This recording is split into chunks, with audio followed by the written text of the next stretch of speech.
tungkol sa pananampalataya. Kaya po kung meron kayong mga Biblia, atin pong hanguin ang ating pag-aaral, pagninilay sa salita ng Diyos. Sa sulat sa mga Hebreyo, sa 11 kabanata, mga talatang 1 hanggang 3. At ito po ang sinasabi. Ang pananampalataya ay katiyakan na mangyayari ang ating inaasahan at paninindigan tungkol sa mga bagay na hindi nakikita. Kinalugdan ng Diyos ang mga tao noong unang panahon dahil sa kanilang pananampalataya. Dahil sa pananampalataya, nauunawaan natin na ang sanlibutan ay nilalang sa pamamagitan ng salita ng Diyos. At ang mga bagay na nakikita ay ginawa mula sa mga hindi nakikita. Mga kapatid, sa pananampalataya, ito po ang salita ng Diyos. Salamat sa Diyos. Palakpakan po natin ang pagkakabasa ng salita ng Diyos. At muli po mga kapatid, magandang hapon. Sabihin mo sa iyong katabi, may regalo sa iyo ang Diyos. Advanced Christmas gift mga kapatid. At sa ating pong pagninilay, maaari na po kayong magsiupo. Kung tutuusin ang regalo na atin pong binabanggit, bago pa man natin hingin ay pinagkaloob na ng Diyos. At ano po ang regalong iyon mga kapatid? Pananampalataya. Faith, my dear brothers and sisters, is basically a gift. Yan lagi nating tatandaan. Madalas po na tayo ay humihingi ng mga biyaya, pagpapalang pinansyal, material, pisikal. Subalit, ang nakakaligtaan natin, isa sa mga pinakadakilang biyaya ng Diyos, regalo ng Diyos sa atin, ay pananampalataya. Faith is a gift, mga kapatid. Madalas na-undervalue o hindi natin na-appreciate yung faith. We ask God, humihingi tayo sa Diyos ng mga bagay,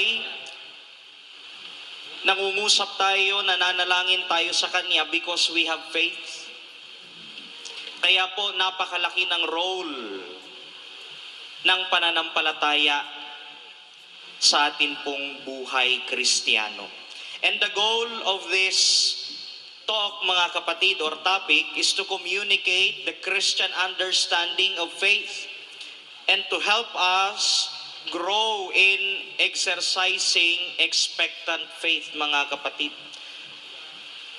Naririnig natin o ilang beses na po sa ating nababanggit ang patungkol sa pananampalataya, subalit hindi kumpleto, hindi buo, holistic, mga kapatid, ang pagkaunawa natin. Kaya mahalaga ho na lubos o kumpleto, holistic ang ating pagkaunawa sa pananampalataya.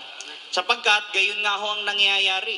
Kapag hindi po kumpleto o lubos ang ating pagkaunawa, na-undervalue, hindi natin lubos na na-appreciate, o kung hindi man, ay gayon nga ho, isa sa mga goal ng topic na ito ay to exercise, to help us exercise expectant faith, na mamaya po ay ipapaliwanag ko.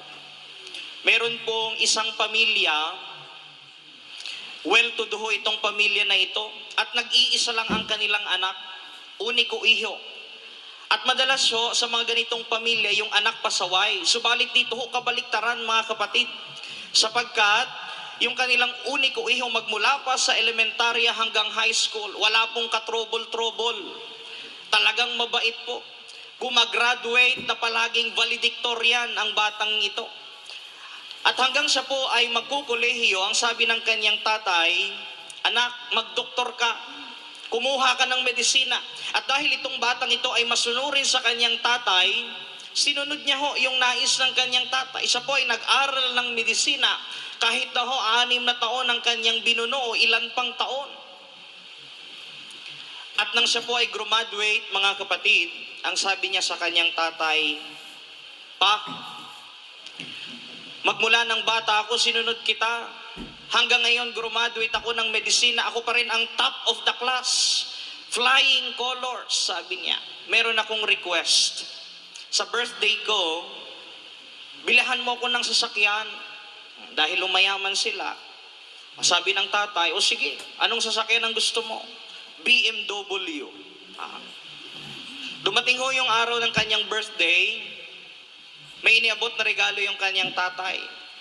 Excited ho yung bata, yung itong bagong doktor. Pagbukas niya ho ng regalo, Biblia ho. Biblia yung kanyang naubuksan. Yung kanyang natanggap.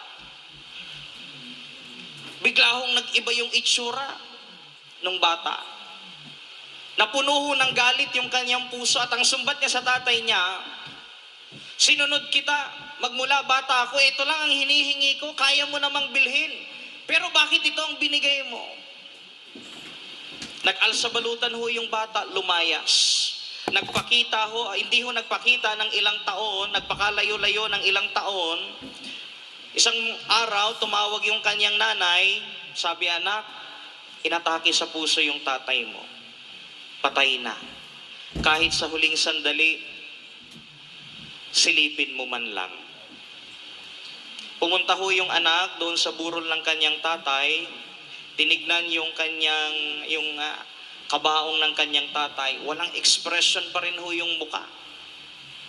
Maya-maya ho lumapit yung kanyang nanay, iniubot ulit yung Bible, mga kapatid. Sabi niya, anak, buksan mo itong regalo sa'yo ng tatay mo. At pagbukas niya po, mga kapatid, naroon ho yung susi. Susi ng tricycle. Ay, hindi ho. Susi ho ng BMW na kanyang hinihingi. Naroon pala sa loob ng Bible. Sabi ng kanyang nanay, sapagkat ang nais sa iyong ituro ng tatay mo, naabot mong lahat, naging masunurin kang anak. Subalit sa lahat ng yan, kung wala ang salita ng Diyos, wala kang pananampalataya sa Diyos, anuman ang marating mo sa buhay, wala ka pa ring patutunguhan. So that's why, my dear brothers and sisters, one of the goals of this topic is for us to fully understand and communicate our faith, maibahagi din natin sa iba, and help us exercise expectant faith, mga kapatid. At nabanggit ko nga po that faith is a gift. Faith is grace, mga kapatid, regalo ng Diyos.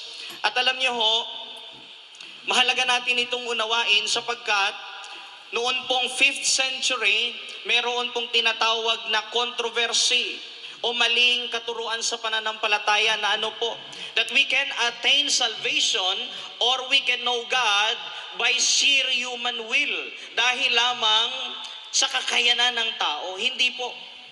Hindi natin kayang alamin ang patungkol sa Diyos kung tayo lamang.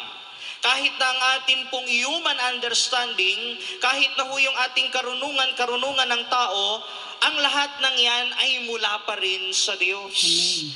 And the faith that we have is a grace from God. That's why no one can boast. Wala pong makapagmamalaki magsasabing, malaki ang aking pananampalataya, matagal na ako sa gawain, alam ko ng lahat ng yan. No, you are wrong, kapatid. Sapagkat the faith that you have, kung bakit ka naririto ngayon, kung bakit tayo naririto ngayon, ay sapagkat ang lahat ng ito'y biyaya ng Diyos. Now, what is the meaning of faith? Madalas ito ang ating pagkaunawa. Itong ating binasa sa sulat sa mga Hebreyo, sa 11 kabanata, mga talatang 1 hanggang 3. Subalit, ito po ay character and expression of our faith. Itinuturo ho ng ating simbahan that basically also faith is our response or assent to God's revelation. Anong ibig sabihin nun, brother? Our response. Wala naman tayong pananampalataya kung wala naman tayong sasampalatayanan. Ulitin ko ho. Wala pong halaga o walang pananampalataya kung wala naman tayong sasampalatayanan. So the first action is God revealing Himself. Inihahayag ng Diyos ang kaniyang sarili. Ipinakilala ng Diyos ang kanyang sarili.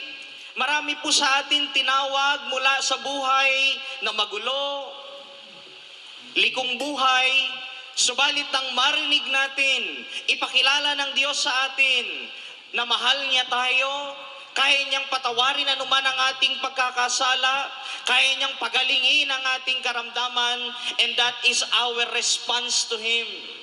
God revealed Himself, God revealed His goodness to us, and our faith is our response to God's self-revelation, mga kapatid.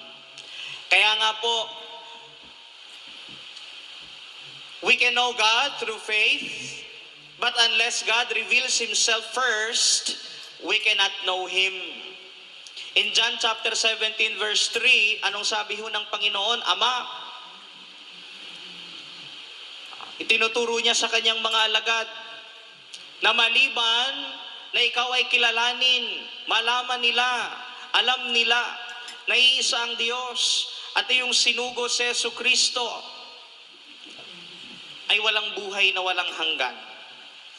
So it is our response to God's self-revelation. But at the same time, it's not only a response or an assent, mga kapatid, yung pag-oo natin. Lord, naniniwala ako sa sinabi mo. Lord, mahal mo ako. Lord, nilikha mo ang lahat ng bagay. Ang lahat ng meron ako ay mula sa iyo. That is an assent or response. But also, mga kapatid, faith is a reliance upon God which allow Him to fulfill His purpose within and through His people. Tayo po ay nananangan, dumidepende. Tayo ay nananangan o dumidepende sa Diyos, mga kapatid. Kung tayo po ay nananangan at dumidepende sa Diyos, that means that faith is not a burden or a task. Or sometimes, yung parang kailangan, prerequisite bago ho natin ma-attain. Because again, babalikan ho natin, it is a gift, ibinibigay ng Diyos din sa atin niya. It's not a burden, hindi ho kabigatan ng pananampalataya. Hindi ito para bagang sariling gawa natin, sariling sikap, ibinibigay ng Diyos. Now, the basis of faith or batayan, ano ba yung pinagbabatayan ng ating pananampalataya? Naririnig natin minsan yung sinasabing blind faith. Wala pong blind faith. Yung naniniwala ka sa wala. Naniniwala ka sa wala. Sapagkat ang mga anak ni Yahweh El Shaddai, naniniwala tayong meron. Sabihin mo sa iyong katabi, meron. Meron. O anong meron? Biyaya. Not blind faith, mga kapatid. So what are the basis of our faith? Or at the same time, pamamaraan para malaman natin ang nature. Ano ba ang Diyos? Sino ba ang Diyos? Desires of God. Ano ba ang kalooban ng Diyos? At ang purpose ng Diyos. Ano ba ang plano ng Diyos para sa akin? The first, mga kapatid, is God's universally binding promises. Ano yung batayan ng iyong pananampalataya? Bakit ka naririto, kapatid? Tama po, biyaya ng Diyos, regalo ng Diyos. Subalit ano yung content, yung laman, yung batayan, yung iyong pinanghahawakan? Una't higit sa lahat po, ang pangako ng Diyos. The universally binding, ibig sabihin pangkalahatan. Hindi lang para kay Brother Angelo, hindi lang para kay sister, kay brother, para sa lahat ang pangako ng Diyos.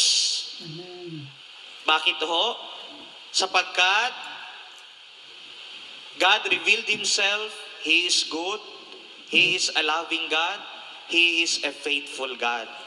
Pangalawa po, mga kapatid, we can know the desires of God, malalaman naman natin anong kalooban ng Diyos para sa akin through the promptings of the Holy Spirit. So, this is still part of the basis, batayan ng ating pananampalataya. Ang banal na Espiritu. Kaya nga po, sinasabing sa isang bahagi ng kasulatan, maliban na ito'y espiritu mula sa espiritu ng Diyos, hindi natin matatawag ang ating Ama bilang Ama. It is also through the prompting of the Holy Spirit. Pangatlo, we can understand God's nature through Scripture. Ito po ay tinuturo ng ating simbahan, pananampalatayang Katoliko. Scripture, tradition, and teaching of the church. O sometimes sinatawag ho natin yung magisterium. And our own personal experience. Anong batayan ng iyong pananampalataya? Paano natin nalaman ang pangako ng Diyos? Paano natin nalalaman ang kalooban ng Diyos? Sa pamamagitan ng salita ng Diyos. Amen. Subalit ang salita ng Diyos, sabi ng isang sister, alam mo Brad, may devotion ako sa Word of God. Nagbabasa ako. Kaya lang, madalas pagbukas ko, galing trabaho, pagod ako, pagbukas ko ng Bible, nakakatulugan ko. Kaya nung isang araw, Brad, nanaginip ako. Nagbabasa ako ng Bible. Kaya sabi ko, mabuti yan sister, kahit sa panaginip, nagbabasa ka pa rin. Through Scripture, subalit pinapaliwanag ng ating simbahan, nagtuturo sa atin, mga pari o tulad po naming mga preacher, ipinapaliwanag sapagkat maaari po na maging mali ang ating interpretation. Since we are talking about faith, mga kapatid, I'm telling you now, and I would like for you to take note of this, that not all interpretation of the Scriptures is right. There are wrong interpretations of the Scripture. That's why we need teachers. Amen. We need guidance.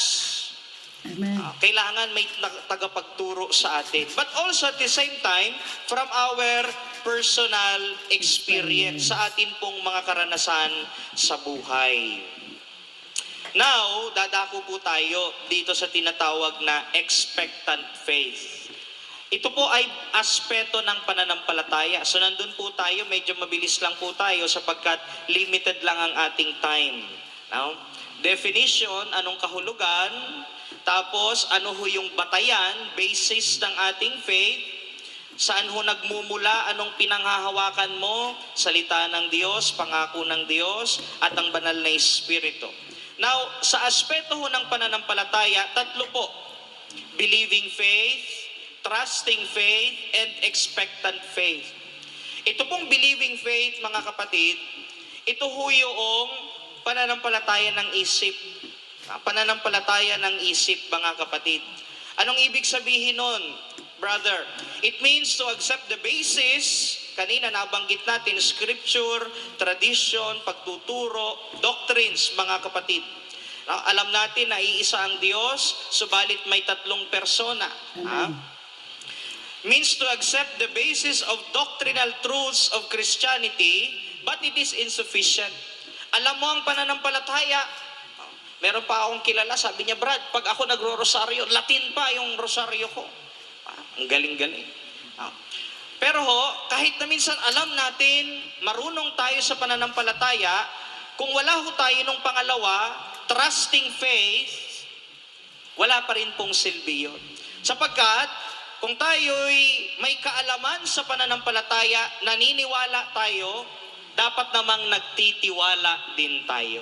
Sapagkat ayon sa James chapter 2 verse 19, kahit na daw ang demonyo, naniniwalang may Diyos, nanginginig pa nga. Kahit daw po ang demonyo, naniniwalang may Diyos, nanginginig pa nga. James chapter 2 verse 19, mga kapatid. Kaya ho, hindi lang basta naniniwala, kundi tayo ay nagtitiwala.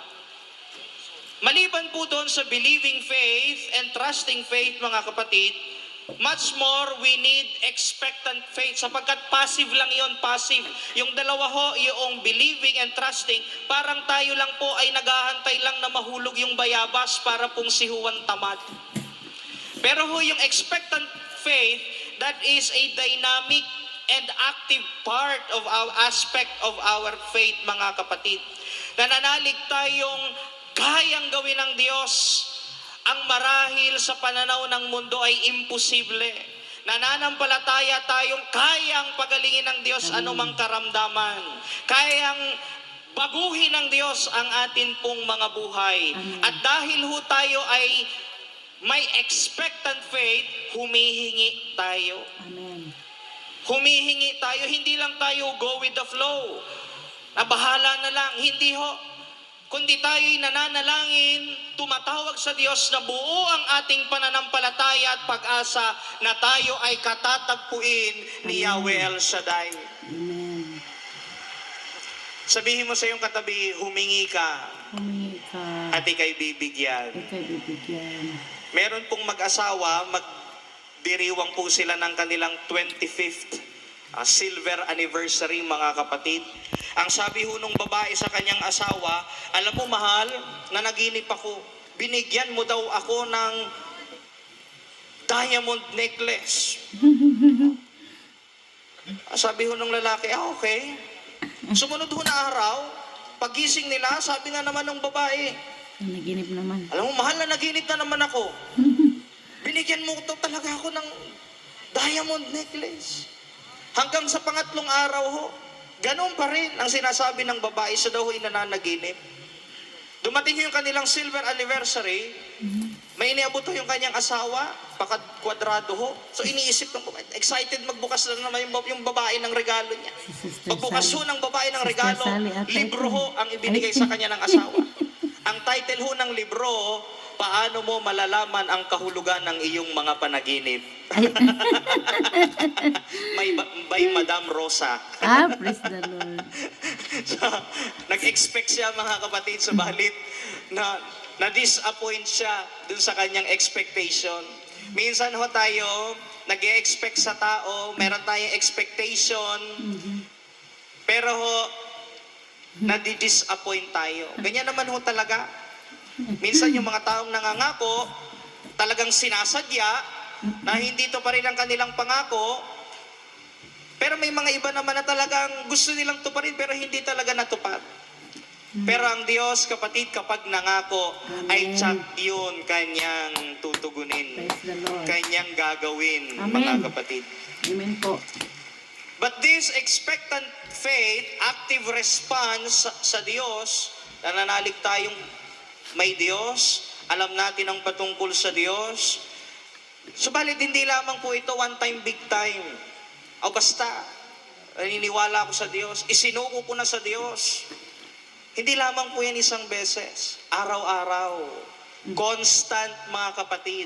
Palagi, bawat pagising natin, naroroon lubos ang ating pananampalataya, lubos ang ating pagkaunawa.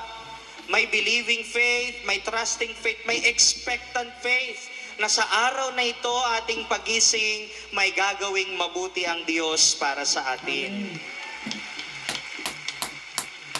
And finally, mga kapatid, sa pananampalataya, it is a natural process that what has given to us should grow. Naalala niyo po yung parable of the talents? May binigyan ng 1,000, 2,000, 10,000. Pero yun yung binigyan ng maliit, anong ginawa niya sa pera? Nilibing. Ibinaon niya sa lupa. Praise God. Everything that God gives us should grow, lumago. Amen. Grow and flow, mga kapatid. So these are the hazards when we talk about growing in faith. Dapat lumalago yung ating pananampalataya. Kaya nga po, itong ating panayam ay nakapaloob sa basic Christian maturity. Kailangan mag-mature tayo sa atin pong pananampalataya. Amen. So, maliban ho o bahagi ng pag-grow in faith, we must mature in faith. So what are the hazards when we talk about growing in faith? Una ho, fear, takot. Takot. Takot na ano? Takot na mapahiya. Kahit naman ho ako nung una, nung ako dinadala ng aking mga magulang dito, pag sinabing itaas ang kamay, parang naiilang din ako. Pa-demure pa tayo nung sa una. Meron tayong brother, sabi niya, dinadala lang ako ng asawa ko doon, tinitignan ko lang kayo brother, pag nagtataas kayo ng mga kamay, sumasayaw kayo, sabi ko, mga baliw yata ito. Ngayon ho, choir na ho siya. Choir na siya doon sa Japan. Kaya sabi niya ho, nung una niya hong paglilid ng worship, sabi niya, alam niyo mga kapatid, ngayon ko masasabi, baliw na rin ako. Baliw hindi sa mundo, Amen. kundi sa Panginoon, Amen. mga kapatid. Amen. Natatakot tayo na mapahiya, natatakot tayo magpatawad, natatakot tayong gawin ang mga bagay na sinasabi ng Panginoon, takot. Yan ang hazard sa faith, mga kapatid. Pangalawa ho, emotion, damdamin. Tinatamad akong umattend ngayon. Mainit sa house of prayer. Malayo ang bahay ko. Damdamin. Daming dahilan. Masakit yung balakang ko. Praise the Lord. Masakit nga, pero lalo mong pinapasakit dahil dinaramdam mo ng maigi. So emotion, damdamin mga kapatid. That is hazards of faith. Self-doubt, pagdududa. Pagdududa na ano ho, may narinig akong sabi niyang ganyan, naku, hindi na ako kayang baguhin ng Diyos. Praise the Lord. Hindi na ako kayang baguhin ng Diyos. Hindi po. Gaano ka man karumi, gaano man tayo makasalanan, buksan mo ang iyong puso, kaya kang baguhin ng Diyos. Amen. So self-doubt, nagdududa tayo sa ating sarili, gayon din sa kayang gawin ng Diyos sa atin pong buhay. At pang-apat po, si Satanas, the devil himself. Kapag tayo so much emotion, fear, nandun yung self-doubt, mas lalo tayong sasakyan, makikiride on ang demonyo sa atin. Praise the Lord. Kaya wag nating hayaan na tayo po ay pasukin ang ating isip, ang ating damdamin Amen. ng kaaway. So what are the positive steps towards faith, mga kapatid? Positive steps toward faith. An environment of faith. Kaya ho, mahalaga yung mga ganitong pagtitipon. Amen. Mahalaga ho ang itinuturo ng ating punong lingkod. Amen. Find your partner, prayer partner. Dapat may kapartner ka. May kapartner tayo sa pananampalataya. Sapagkat hindi natin kaya kung tayo lang. Yes. Amen. Sabihin mo sa iyong katabi, nasan ang partner mo? Nasa masakit na. Aha.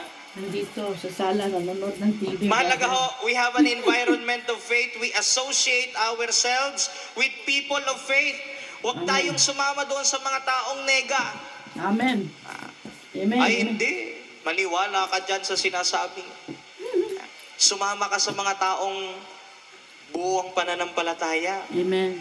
Sumama ka sa mga taong ma-encourage ka. Yes, Lord. Amen. Sumama ka sa mga ka-prayer partner. Amen. So, an environment of faith. Amen. Pangalawa po, reading spiritual books. Reading spiritual books, mga kapatid. Yan ho ang dapat na i-cultivate natin bilang mga Pilipino. Doon po sa Japan, nung ako po ina-assign, kahit na ho sa tren, mga nakatayo po ang mga Hapon, nagbabasa ho sila. Sa tren, sa bus, sa lahat ho, nagbabasa ho sila. We should read spiritual books, mga kapatid. At bahagi po nitong spiritual books, the main is the Word of God. Amen. God's Word, mga kapatid. Amen. Nag-aaral tayo ng salita ng Diyos. Nagte-take note tayo kapag po merong nagtotok ang ating punong lingkod. Buhay na Pang-apat po, personal prayer, panalangin. We have life of prayer.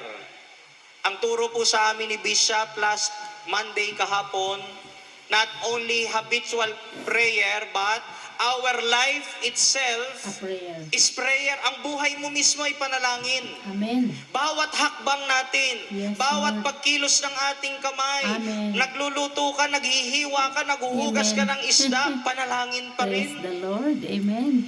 Thank you po, brother. Oh, ganda ng reaction ni brother, ang lakas. Amen. Bawat ating ginagawa ay panalangin. And lastly, mga kapatid, positive steps towards faith, sacraments. O, binyag, nangungumunyon tayo palagi, confession, tayo po ay nangungumpisal. Sabi niya, Brad, paano ba mangumpisal? May nagtanong sa akin, 20 years na akong hindi nakakapangumpisal. Tinuruan ko ho. Pagkatapos siyang mangumpisal, sabi ko, sis, nabanggit mo ba yung mga sinabi ko? Anong binanggit mo? Sabi ko, Father, patawarin ka sa mga kasalanan mo. Baliktad, no? Hindi bless me, Father, for I have sinned. Kundi, Father, patawarin ka sa mga kasalanan mo. Nabaliktad, no? But we must also, Siguro kinabahan mga ka. kapatid, positive steps towards faith, sacraments, mga kapatid, sa pananampalataya. Amen. Mga sakramento. All in all, pinanghahawakan natin ang mga pangako ng Diyos. Amen. God revealed Himself, and that our response to God's self-revelation, inihayag niya ang kanyang pagmamahal, ang kanyang mabuting plano, ang kanyang Amen. kagandahang loob, Yes, Lord. pagiging bukas loob ng Diyos sa atin. Our response, yung tugon natin, yun yung ating pananampalataya. Amen. Kaya naman, sa mga sandali pong ito, tayo po ay magsitayo sa presensya ng Diyos Praise the Lord. at panghawakan natin ang mga pangako ni Yahweh El Shaddai sa atin pong buhay.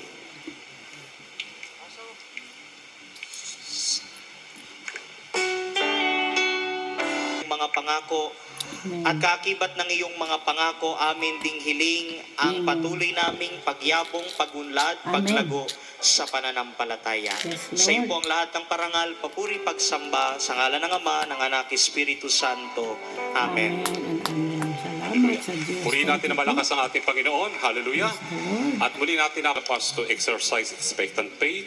And then, we know the desire of God through prompting of the Holy Spirit, through Holy Scripture, oral tradition, o yung tinatawag na magisterium. Magisterium came from the word also, master, sa Panginoon natin mismo yan. Kaya naniniwala po tayo, lahat ng ating faith ngayon ay matatag na. Kaya kung matatag na ang inyong faith, something good is going to happen. Amen. Kung malakpak na malakas ang naniniwala ang kanilang pananampalataya ay tagumpay ngayon. Tagumpay malakas! Praise the Sabi niyo, Lord. Amen! Amen. Amen. Amen. Naniniwala po ba kayo ang ating Yes, faith ngayon Lord. ay malakas na? Amen. Yun, yan. Salamat Amen. po sa ating mahal na kapatid Praise the na si Lord. Brother Angelo Macario. At muli po tayo Glory to God, glory to Christ Jesus. Maraming pong salamat po, Brother Angelo. Salamat unang-una sa ating Panginoon sa kapahayagan po na ginamit niyo po na mouthpiece ang aming minamahal na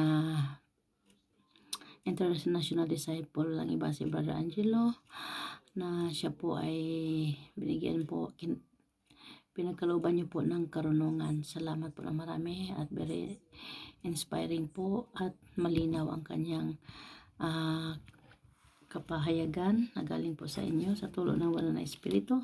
Positive steps towards faith. Ay importante po na tayo po ay makipagkahalubilo sa mga tao na may pananampalataya. Importante po na tayo ay magbabasa ng mga spiritual books. Sabi niya, magandang paalala po, at importante rin po na mayroon tayong personal prayer. At importante din po na mayroon tayo at naniniwala tayo at ginagawa po natin ang mga sacraments, yung 7 sacraments. So, example po niya yung halimbawa, yung confession, yun, may nangumpisal daw na hindi daw marunong mangumpisal, tapos humingi sa kanya ng kung paano mangumpisal. Siguro sa sobrang excited o ng sister na yon, sinabi, Father, patawarin ka nawa ng Panginoon sa iyong mga kasalanan. Nagkamali siya, nabaliktad sa sobrang excited. At anyway, ganun pa man ay may napupulot po tayo na mga katuruan. So thank you so much, Father God. Thank you, Lord. At praise the Lord. Salamat po, Brother Angelo. Namimiss ko po yung mga turo mo.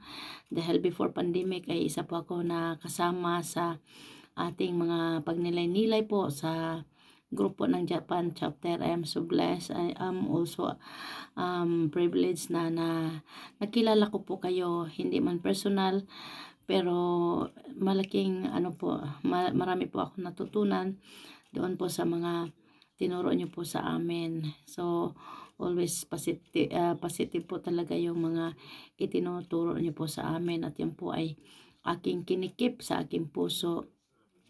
Yung iba po na mga ay na-record ko po yun, kaya nasa tape. Kaya hopefully may awa ang Diyos ma-i-transfer ko dito sa YouTube, may awa ang Diyos. So God's help, at pagpalain po kayo sa inyong mga misyon. Nawa po, Brad, loobin po ng Panginoon na himala si Lord na kumuha po ang United Kingdom ng preacher at kayo pong ipapadala. At marami po. Yes. Amen, amen, and amen. Kasi kailangan po sa ibang mga bansa ang mga hubog po dyan mula sa Amorosolo. So, God's will po. May awa ang Diyos. Thank you so much at patuloy kayong pagpalain ng ating Panginoon. Ang inyong mga plano at balak sa buhay ay magkaroon din po ng katuparan katulad ng iyong panalangin sa akin, sa aming lahat na mga itinuruan mo po. Kaya salamat. Thank you. God bless. God bless.